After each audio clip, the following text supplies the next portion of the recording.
Kita akan masuk dalam firman Tuhan.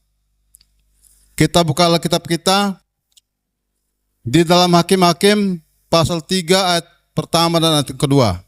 Inilah bangsa-bangsa yang dibiarkan Tuhan tinggal untuk mencobai orang Israel itu dengan perantaraan mereka, yakni semua orang Israel yang tidak mengenal perang Kanaan. Maksudnya hanyalah supaya keturunan-keturunan orang Israel yang tidak mengenal perang, yang sudah-sudah dilatih berperang oleh Tuhan. Amin. Kemarin saya menulis di Facebook, saya bersyukur ada di 4 zaman. Ada di 4 zaman. Kalau ada di 4 zaman berarti yang umur sama saya, mereka ada di dalam 4 zaman. Zaman apa?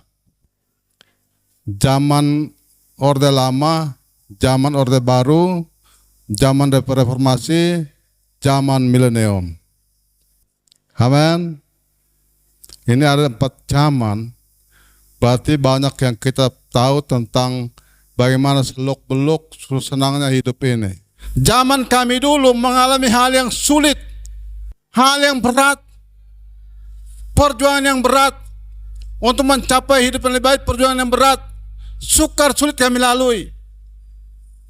Tapi pertanyaannya, di zaman ini adakah anak-anak kita mengetahui masalah sulit atau mengetahui tentang sejarah masa lalu? Nah, sama dengan bangsa Israel. Bangsa Israel ini mereka dibawa oleh Tuhan keluar dari tanah Mesir ke tanah Kanaan, itu berjalan dengan penuh kesulitan. Amin. Berjalan dengan penuh kesukaran, penderitaan, persoalan, masalah, berperang, berjalan sambil berperang. Amin.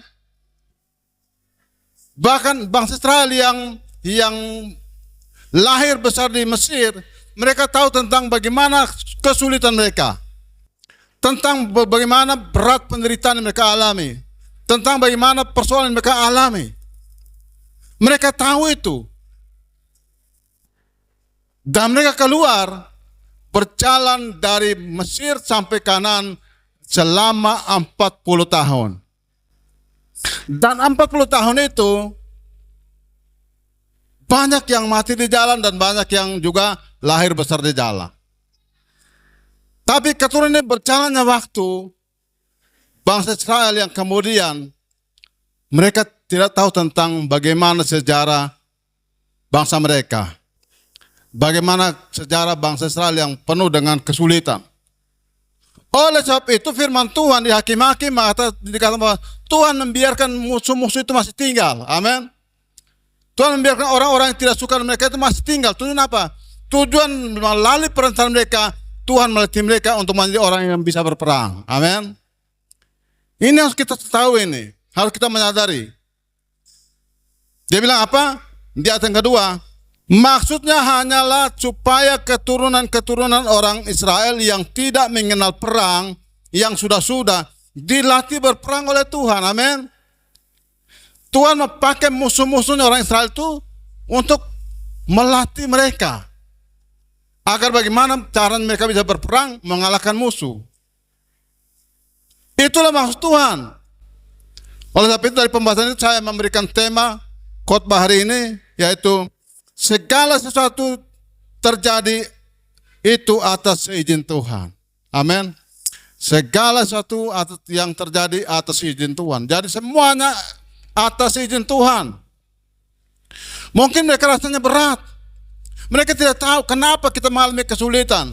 Kenapa kita mengalami masalah. Kenapa kita mengalami persoalan. Mereka tidak tahu. Kalau itu adalah cara Tuhan untuk melatih mereka. Amin.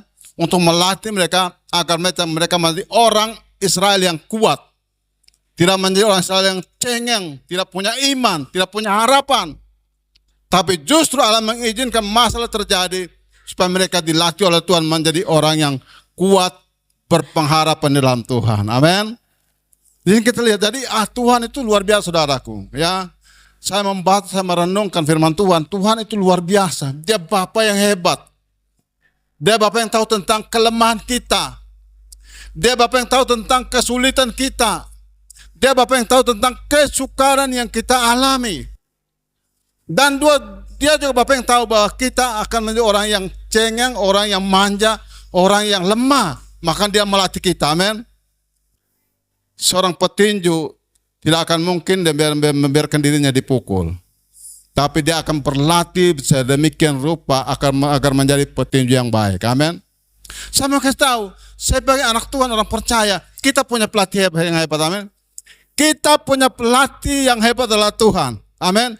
Tuhan melatih kita menjadi orang yang hebat, orang yang kuat, ya, orang yang tidak lemah, orang yang berpengharapan. Itu Tuhan melatih hidup kita. Jadi jangan sampai kita berpikir tadi seperti Om Agus bilang apa. Kenapa dulu saya masih mabuk? Dulu saya masih manusia yang rusak. Kenapa Tuhan tidak bunuh saya dari dulu? Atau kenapa Tuhan tidak ambil saya dari dulu? Sekarang saya bertobat kok. Tuhan bisa buat saya sakit banyak begini. Ini supaya kita tahu Tuhan sedang melatih hidup kita, amin. Tuhan sedang melatih hidup kita melalui satu persoalan, melalui satu masalah, melalui satu tantangan, supaya kita tahu bahwa kita akan menjadi orang yang kuat di dalam Tuhan.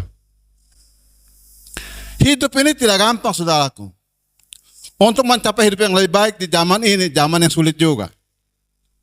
Tanpa kita melatih diri sungguh-sungguh di dalam Tuhan, kita juga akan menjadi orang yang lemah. Amin. Kita juga akan menjadi orang yang lemah. Saudara tahu, tanpa disadari, Yakub sedang dilatih oleh Tuhan. Amin. Yakub sedang dilatih oleh Tuhan. Yakub tidak tahu kalau tengah malam muncul seorang laki-laki badan kekar sedang berkelahi bergulat dengan Yakub. Yakub tidak sadar. Yakub berpikir mungkin ini laki-laki ini mungkin musuh dari mana. Yakub kerahkan semua kekuatannya untuk melawan laki-laki itu, untuk bergulat dengan laki-laki itu sampai fajar menyingsing. Tuhan melihat bahwa Yakub ini sudah kuat sekali. Tuhan pukul di pangkal paha. Amin. Terplecok. Lalu kemudian Tuhan bilang apa? Fajar sudah menyingsing. Saya harus kembali. Apa yang terjadi? Setelah dia berbicara dengan Yakub, setelah Tuhan sudah pulang, ya kembali, baru Yakub sadar bahwa ternyata dia bergulat dengan Tuhan, tapi dia selamat. Amin. Artinya bahwa Tuhan sedang melatih Yakub. Yakub akan punya keturunan yang besar, keturunan yang banyak. Ya, Yakub sudah direncanakan Tuhan. Yakub ada dalam programnya Tuhan. Yakub ada dalam rencananya Tuhan. Ya, Yakub ada dalam maksudnya Tuhan. Oleh sebab itu Yakub perlu mendapat latihan khusus dari Tuhan. Lalu tinggallah Yakub seorang diri dan seorang laki-laki bergulat dengan dia sampai fajar menyingsing.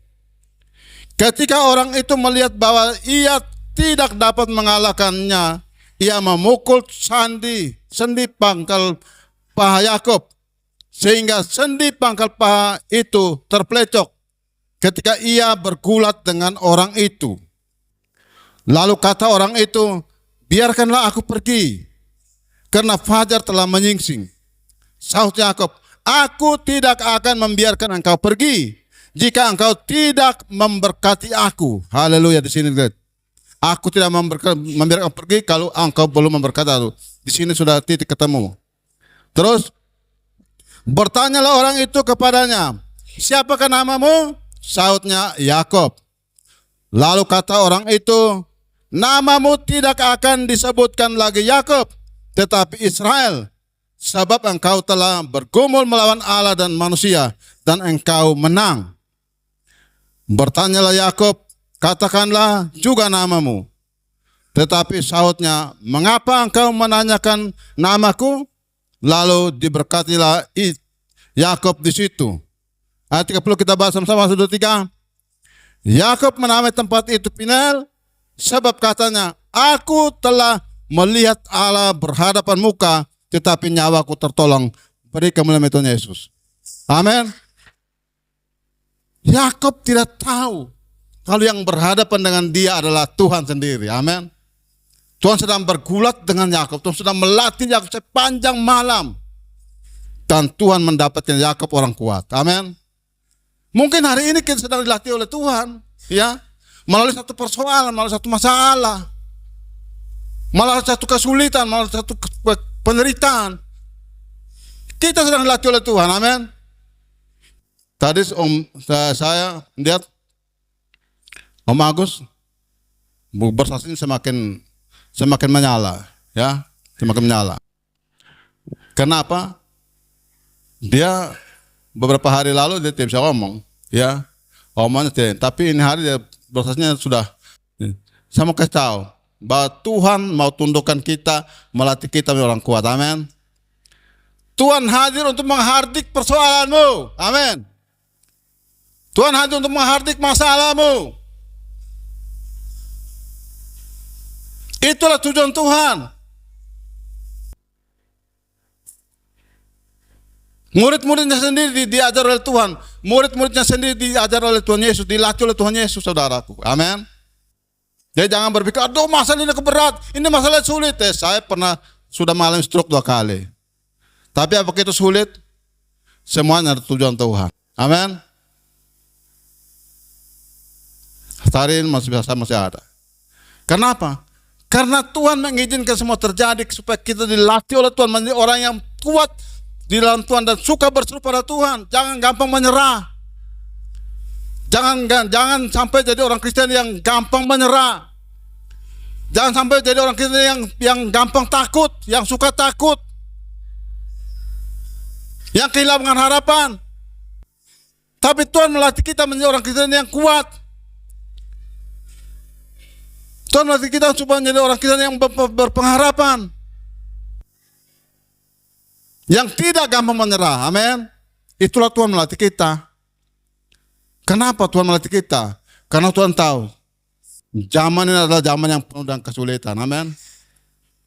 Sejak tanggal 1 Januari, ya, dalam ibadah di sini, dalam penyembahan, saya duduk di sini, dan Tuhan, ya, menyampaikan maksudnya bahwa tahun 2025 adalah tahun penderitaan. Tahun di mana kita akan menyeberangi Sungai Yordan. Saya bertanya sama Tuhan, kenapa ini? Tuhan bilang tahun 2025 adalah tahun penuh dengan air mata. Tahun penuh dengan penderitaan. Dan saya sampaikan sama jemaat Tuhan.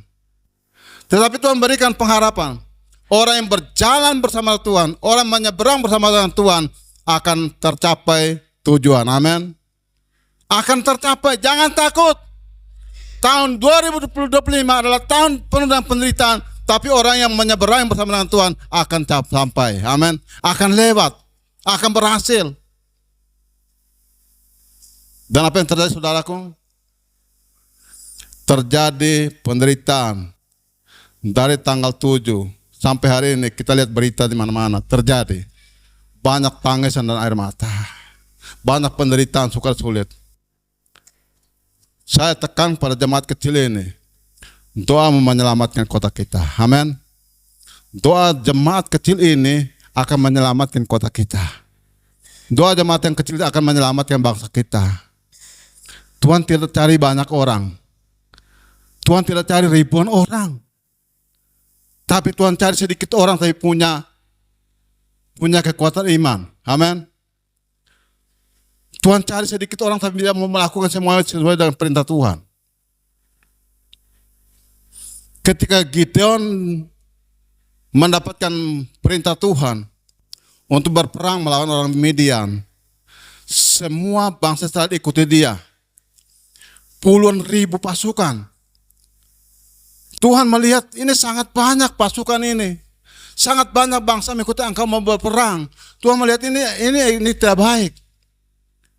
Orang kalau banyak orang, banyak temannya atau kelompoknya banyak, bangga. Betul tidak?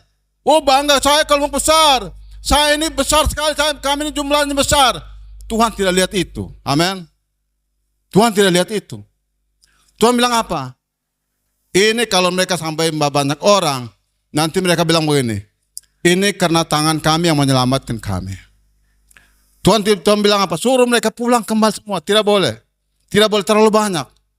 Akhirnya mereka kurang lebih 20.000 lebih pulang kembali. Sisa 10.000.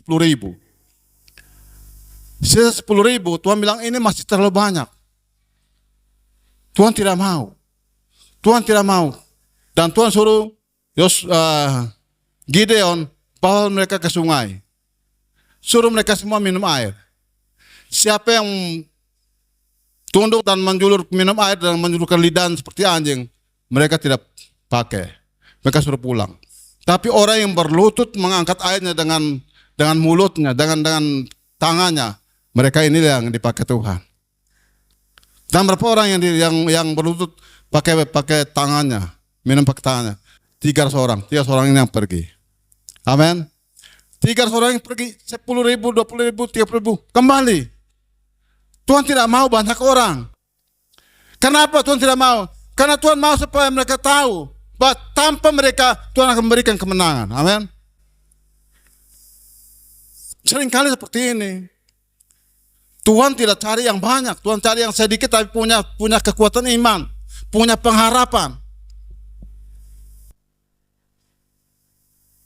Maka Tuhan memberikan penglihatan buat saya di dalam doa. Ini tahun 2025 adalah tahun penuh dengan air mata, penuh dengan tantangan. Tetapi orang yang menyeberang sungai Yordan berjalan bersama dengan Tuhan, mereka akan selamat. Amin. Tahun 2025 mari kita berjalan bersama Tuhan. Karena di luar Tuhan kita tidak akan mampu menjalani. Amin. Di luar Tuhan kita tidak bisa. Mereka meninggalkan orang banyak itu lalu bertolak dan membawa Yesus beserta dengan mereka dalam perahu di mana Yesus telah duduk dan perahu-perahu lain juga menyertai dia. Lalu mengamuklah taufan yang sangat dahsyat dan ombak menyembur masuk ke dalam perahu. Sehingga perahu itu mulai penuh dengan air. Pada waktu itu Yesus sedang tidur di buritan di sebuah tilam. Maka murid-muridnya membangunkan dia dan berkata kepadanya, "Guru, engkau tidak peduli kalau kita binasa." Ia pun bangun, menghardik angin itu dan berkata kepada mereka danau itu, "Diam, tenanglah." Lalu angin itu redah dan danau itu menjadi teduh sekali. Apakah Tuhan Yesus tidak peduli? Pertanyaannya, apakah Tuhan Yesus tidak peduli? Tuhan Yesus sengaja masuk dalam buritan dan tidur. Dan Tuhan mengizinkan itu angin terjadi. Amin. Tuhan mengizinkan badai itu terjadi. Supaya Tuhan mau melihat mereka ini mau berseru pada Tuhan tidak. Amin. Mereka mau berteriak atau tidak? Atau mereka duduk tenang saja? Tuhan izinkan itu terjadi supaya mereka tahu bahwa Tuhan berkuasa untuk menghardik segala macam badai mereka. Amin. Badai persoalan mereka. Tuhan izinkan itu. Jadi semua yang terjadi itu atas izin Tuhan. Amin.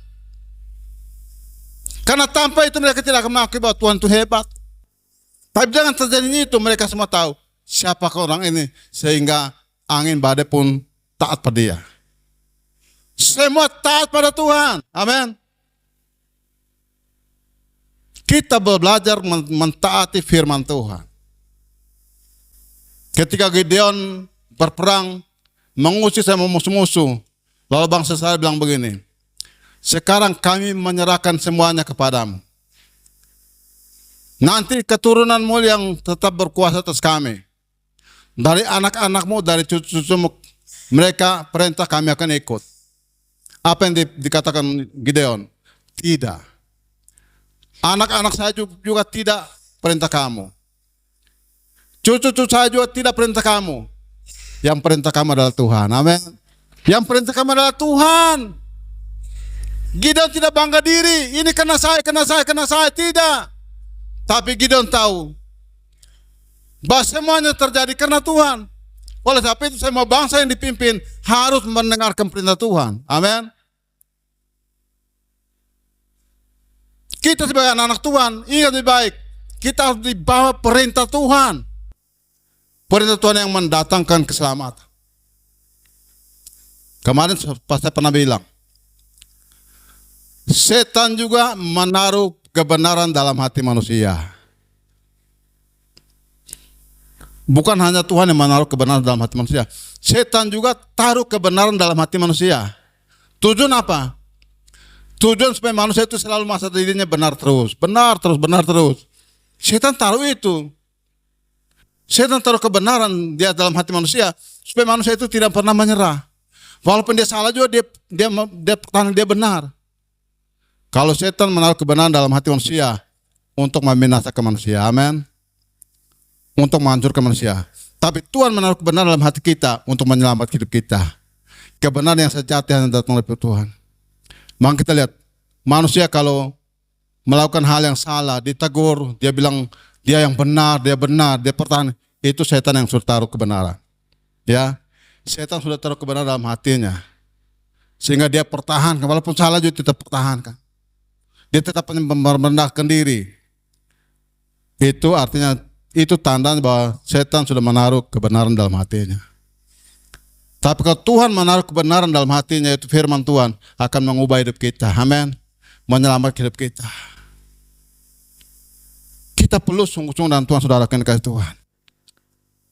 Tuhan bukannya tidur, tapi Tuhan mau melihat murid-muridnya. Amin.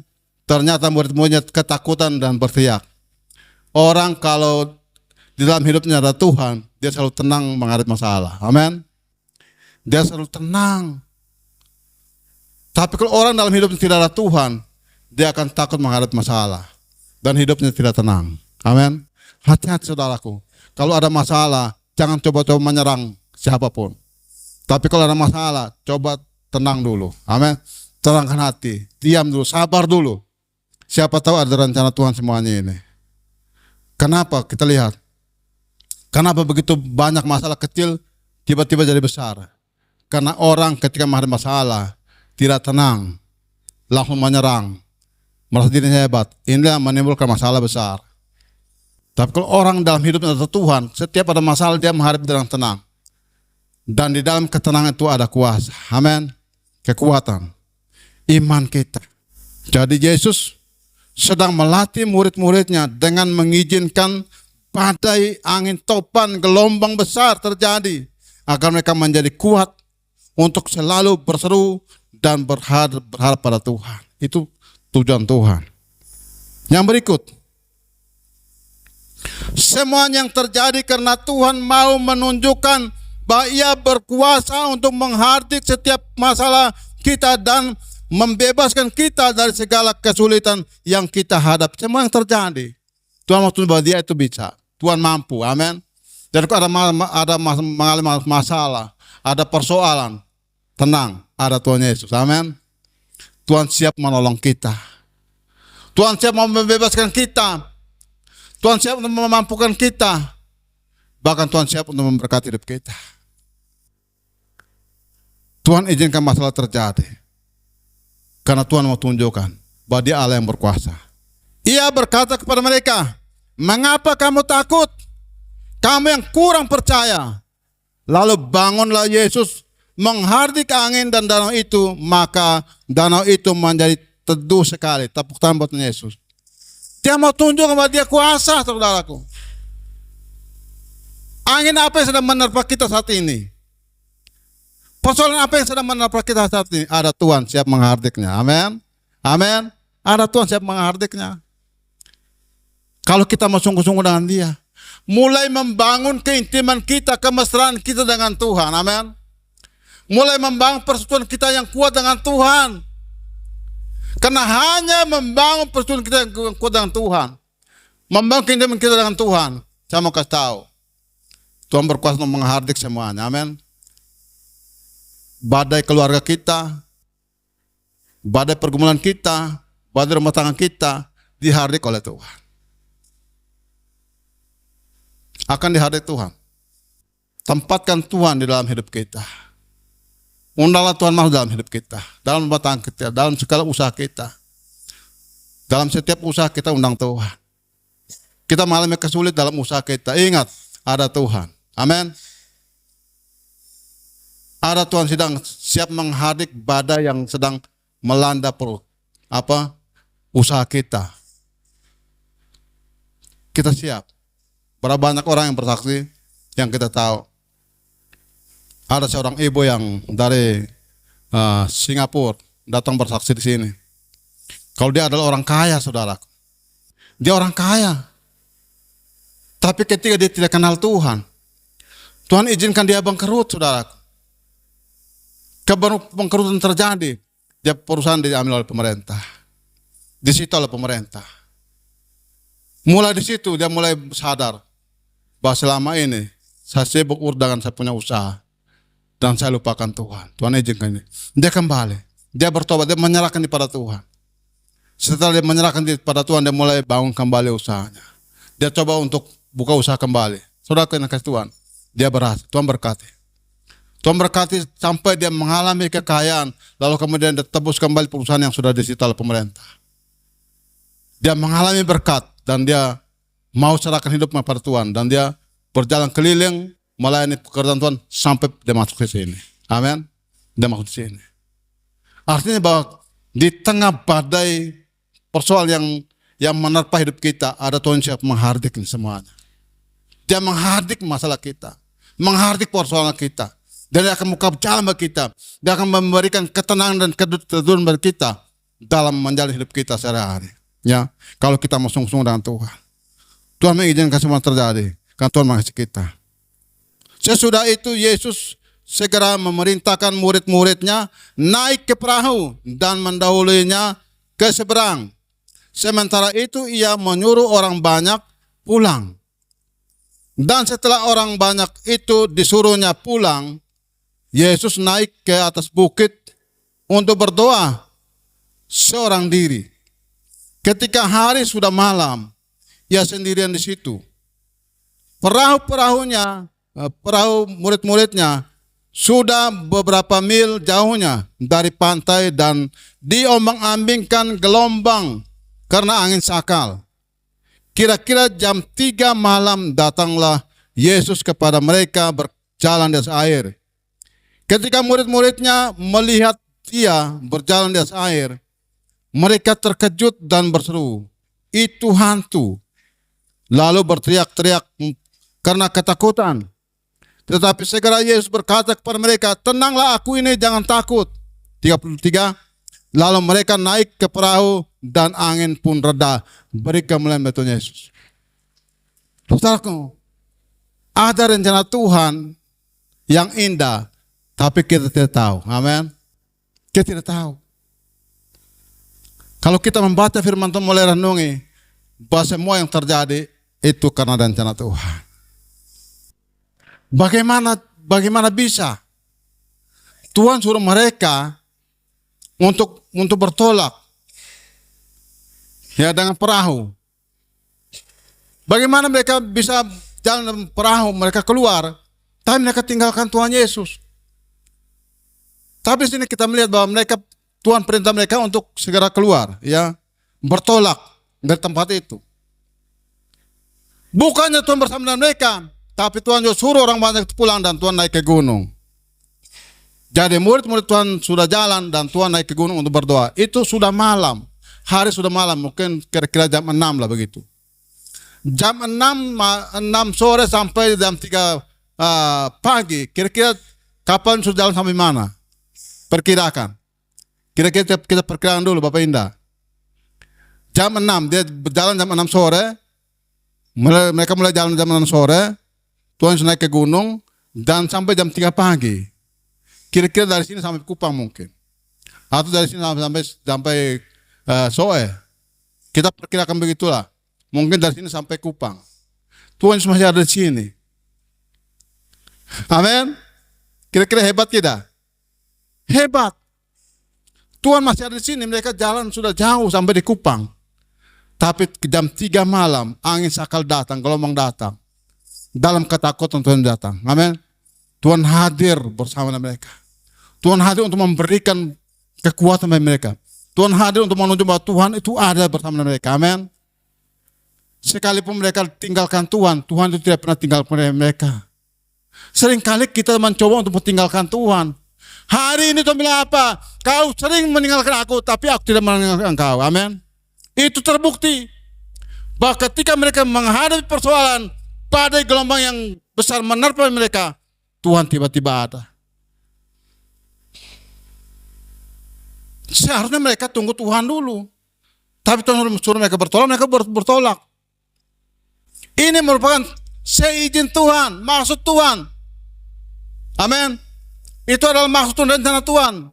Bahwa tanpa Tuhan kamu tidak bisa buat apa-apa. Tanpa Tuhan angin sakal, badai yang menerpang kau tidak bisa mengelak. Kau tidak bisa akan menangan semuanya. Amin. Tidak bisa. Dan Tuhan tahu, tanpa Tuhan hadir, mereka akan binasa. Dan oleh sebab itu adalah rencana Tuhan bahwa hidup ini butuh Tuhan. Amin. Hidup ini butuh Tuhan. Hidup ini harus dengan Tuhan. Hidup ini harus bersama dengan Tuhan. Karena tanpa Tuhan kita tidak buat apa-apa. Tuhan mengizinkan hari ini mengalami badai persoalan apapun. Ingat, ada rencana Tuhan. Ada maksud Tuhan. Tenang saja. Berserah pun pada Tuhan. Berserah pun pada Tuhan. Tuhan itu maha melihat, maha mendengar.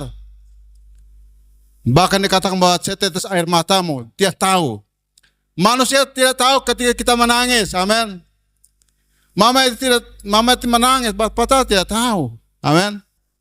Pada waktu mama itu menangis, anak-anak itu tidak tahu. Mama menangis kenapa ya? Kenapa kok ada makanan anak mama menangis? Kok mama menangis kenapa? Ada air ada mama? Atau memang kurang apa mama? Anak-anak tidak tahu, tapi Tuhan tahu tangisan air matamu. Amin. Tuhan tahu tangan mata kita. Berarti segala persoalan kita Tuhan tahu. Amin. Segala kesulitan kita Tuhan tahu. Yang menjadi soal adalah bagaimana kita meresponi firman Tuhan. Amin.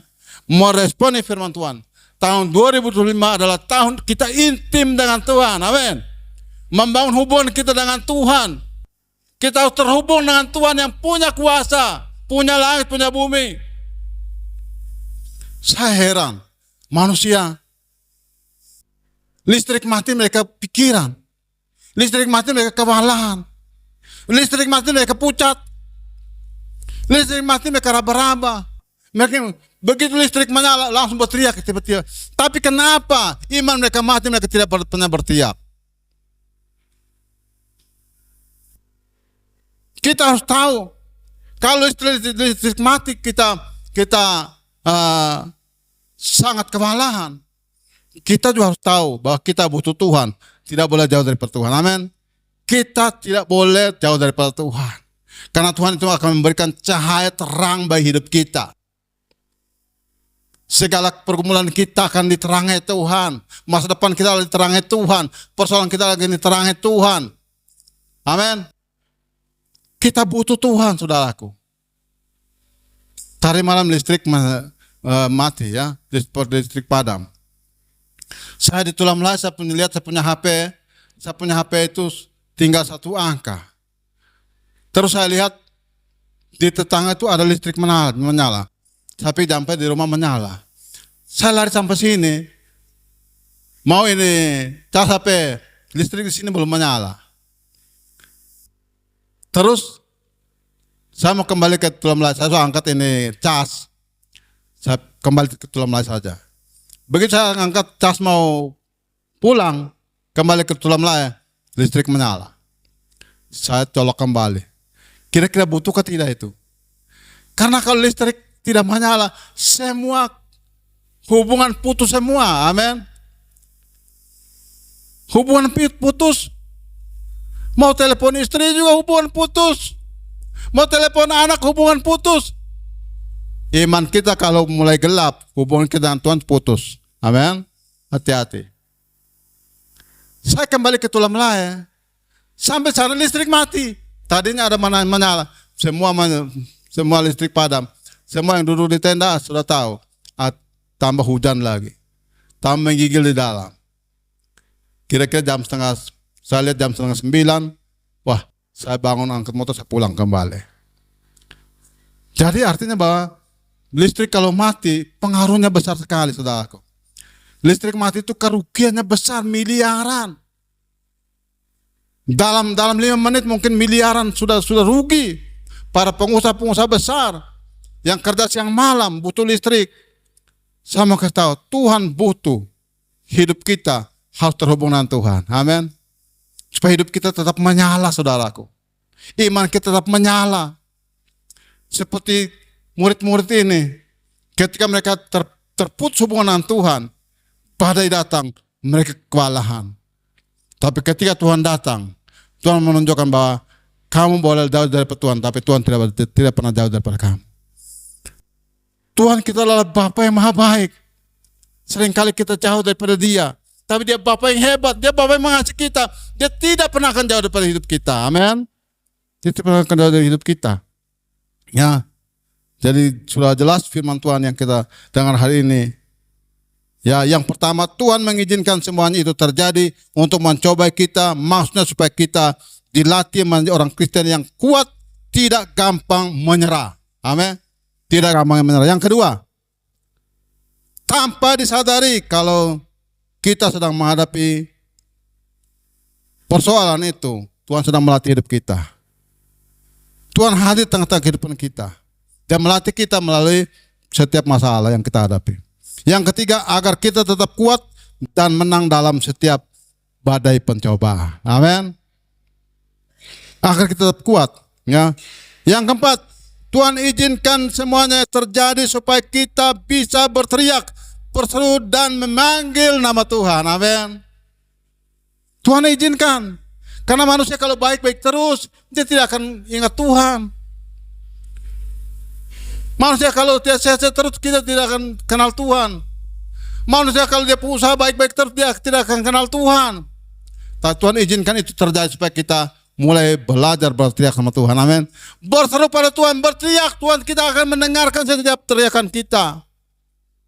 Tuhan kita akan mendengarkan seruan kita, tangisan kita, suara kita ketika kita nyaring ke suara kita, dia dengar. Amin. Dia dengar. Yang kelima, Tuhan mengizinkan semuanya itu terjadi karena Tuhan mau tunjukkan kepada kita bahwa Tuhan Yesus berkuasa untuk menghadapi setiap masalah kita. Amin. Dia berkuasa, saudaraku. Ya, mulai hari ini kita tempatkan Tuhan dalam kehidupan kita. Ya, yang berikut, yang keenam, Tuhan mengizinkan semuanya itu terjadi supaya kita yang kurang percaya menjadi percaya bahwa Tuhan Yesus berkuasa untuk melakukan semuanya yang kita gomoleh, yang kita minta. Amin.